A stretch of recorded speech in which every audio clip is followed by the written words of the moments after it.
പുതിയ ഗവൺമെന്റ് യൂണിയനിൽ അധികാരത്തിൽ വന്നതിന് ശേഷം വരാൻ പോകുന്ന പുതിയ ബഡ്ജറ്റ് ഈ മാസം 23-ാം തീയതിയാണ്. അതായത് ജൂലൈ മാസം 23-ാം തീയതിയാണ് യൂണിയന്റെ ബഡ്ജറ്റ് വരുന്നത്. ഈ ബഡ്ജറ്റ് വരുമ്പോൾ ടാക്സ് സേവറെ സംബന്ധിച്ചിടത്തോളം ഒരു എക്സ്പെക്ടേഷൻ NPS ഒരു 50,000 രൂപയോളം ടാക്സ് ഡിഡക്ഷൻ സ്കീം ഇൻട്രൊഡ്യൂസ് ചെയ്യുമെന്നുള്ളൊരു പ്രതീക്ഷ ഈ ഒരു ബഡ്ജറ്റിൽ വെച്ച് പുലർത്തുന്നുണ്ട്.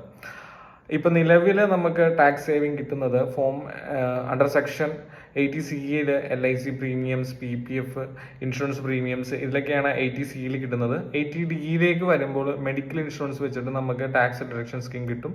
18G വരുമ്പോൾ നമുക്ക് കിട്ടുന്നത് ടാക്സ് സേവിങ് സ്കീംസ് കിട്ടുന്നത് ഡൊണേഷൻ വഴിയാണ്. അപ്പൊ ഇതൊക്കെയാണ് പ്രധാനമായിട്ടും വരുന്ന ടാക്സ് സേവിങ് സ്കീംസുകൾ. അതുപോലെ തന്നെ HRA, ഹൗസ് റെന്റ് അലവൻസ്, ഈ മേഖലയിലും ഒരു ടാക്സ് സേവിങ് നമ്മൾ പ്രതീക്ഷിക്കുന്നുണ്ട്. എല്ലാവരുടെ ഒരു മാർക്കറ്റ് എക്സ്പെക്ടേഷൻ അതുപോലെ തന്നെ ഒരു ബഡ്ജറ്റ് എക്സ്പെക്ടേഷനിലാണ്